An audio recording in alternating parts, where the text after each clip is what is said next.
Hi friends, அனைவருக்கும் வணக்கம். நம்ம இன்றைக்கி இந்த வீடியோவில் என்ன பார்க்க போகிறோன்னா, வாழைக்காய் பொரியல் எப்படி செய்யலான்னு பார்க்கலாம் வாங்க. இது ஒரு வித்தியாசமான முறையில் அந்த வாழைக்காய் பொரியல் செஞ்சுருக்கேன். 2 வாழைக்காய் எடுத்துக்கலாம். அதை நல்லா தோல் சீவிட்டு சின்ன சின்ன பீஸாக கட் பண்ணி எடுத்துக்கலாம். இப்போ ஒரு கடாயில் 2 டீஸ்பூன் எண்ணெய் சேர்த்துக்கலாம். எண்ணெய் சூடானதும் நம்ம கட் பண்ணி வச்சுருந்த வாழைக்காயை சேர்த்துக்கலாம். எப்பயுமே வாழைக்காயை கட் பண்ணால் தண்ணியில் கட் பண்ணி போடுங்க, ஏன்னா அதனோட கலர் சேஞ்ச் ஆகாது. இந்த வாழைக்காய் பொரியல் வந்து ரசம் சாதம், தயிர் சாதம், லெமன் சாதம், புளி சாதம், தேங்காய் பால் சாதம், தேங்காய் சாதம் இதோட சாப்பிட்றதுக்கு ரொம்ப டேஸ்ட்டாக அருமையாக இருக்கும்.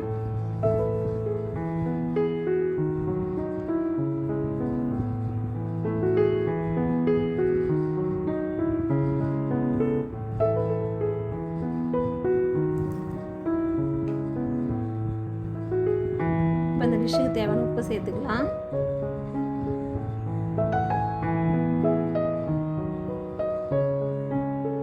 ஃப்ளேமை சிம்மில் வச்சுக்கோங்க. இப்போ நம்ம அதை ஒரு மூடி போட்டு மூடி வச்சிடலாம். இப்போ நம்ம மசாலா ரெடி பண்ணிடலாம். ஒரு மிக்ஸி ஜாரில் கொஞ்சமாக தேங்காய், தனியாத்தழை ஒரு கைப்பிடி அளவுக்கு, 3/4 ஸ்பூன் சோம்பு,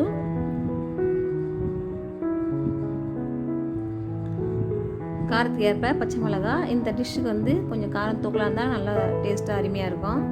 உங்களுக்கு எவ்வளோ மிளகாய் தேவையோ அவ்வளோ மிளகாய் சேர்த்துங்க. நான் இன்றைக்கி 2 மிளகாய் சேர்த்துருக்கேன். இப்போ இதை நல்லா கொஞ்சமாக தண்ணி விட்டு நல்லா அரைச்சிக்கலாம். இப்போ அரைச்சி விழுத நம்ம வாழைக்காயில் சேர்த்துக்கலாம். ஏற்கனவே பாருங்கள், வாழைக்காய் 3/4 பதம் வெந்துருச்சு.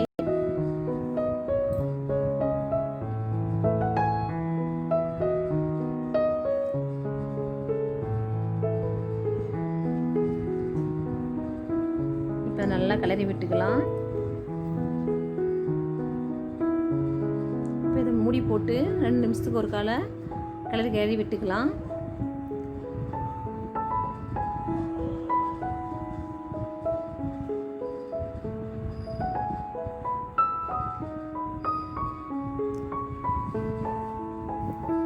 இப்போ இதில் இருக்கிற தண்ணிலாம் ட்ரை ஆகி பார்க்கறதுக்கே ரொம்ப கலர்ஃபுல்லாக சூப்பராக இருக்கும்.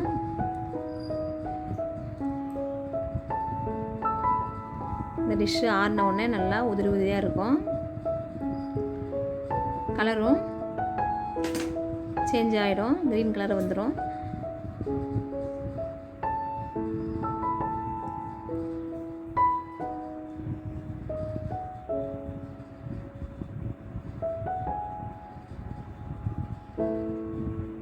பாருங்கள் எவ்வளோ சூப்பராக இருக்குது பார்க்கறதுக்கு.